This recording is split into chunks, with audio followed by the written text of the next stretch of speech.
Hey, so it was reported over the weekend that up to 20,000 British citizens will be returning to the UK over the next week or so from service in the IOF.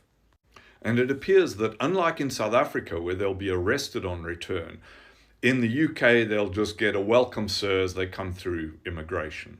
And I find that worrying. And of course, a lot of the comments on Twitter reflected my views, but there were also a hell of a lot of comments from primarily white men with England flags in their bios saying they should be welcomed back with a reception and given medals. And I guess that's no surprise given the level of Islamophobia and white supremacist bullshit on the nationalist right-wing side of UK society. But I don't think these guys have thought this through, because 20,000 is a hell of a lot of well-trained murderous psychopaths to welcome back into a country where their allegiance is to another country. Except with respect to Israel, we wouldn't allow this for 1 second. Without so much as a debrief, without so much as a, what have you been doing for the last number of weeks? What part of the IOF operations were you in? What did you personally do? What intelligence do you have for us as a country about what our alleged ally is up to? None of that, just a welcome home sir, apparently. No concerns expressed. But let me tell you, at the same time as our government is bemoaning the rise of anti-Semitism and Islamophobia, they're about to, without question, allow 20,000 rabidly Islamophobic people back into society, knowing that a very significant number of those people have participated in ethnic cleansing, genocide, murder, rape, and torture of a largely civilian population, including many, many children and babies. And this is apparently okay.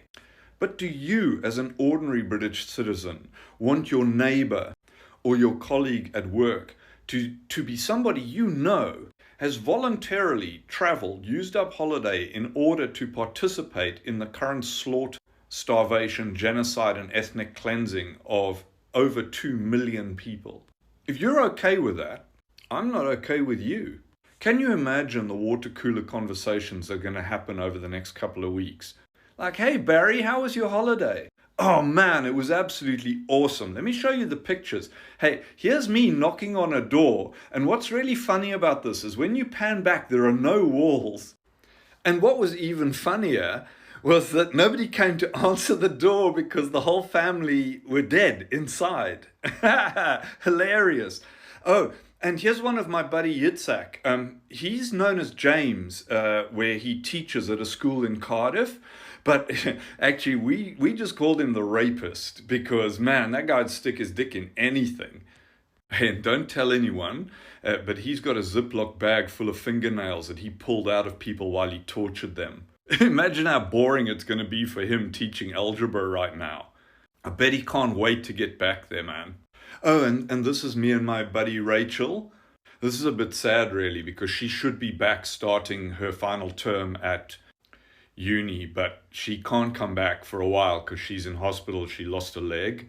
Yeah, that's a bit sad. But hey, here's another funny one. You see these purple knickers I'm wearing on my head?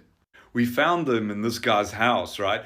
And what you can't see in the photograph is that the guy's tied up in the corner because I made him watch me put on his wife's underwear. What? No, his wife couldn't watch. We'd killed her already.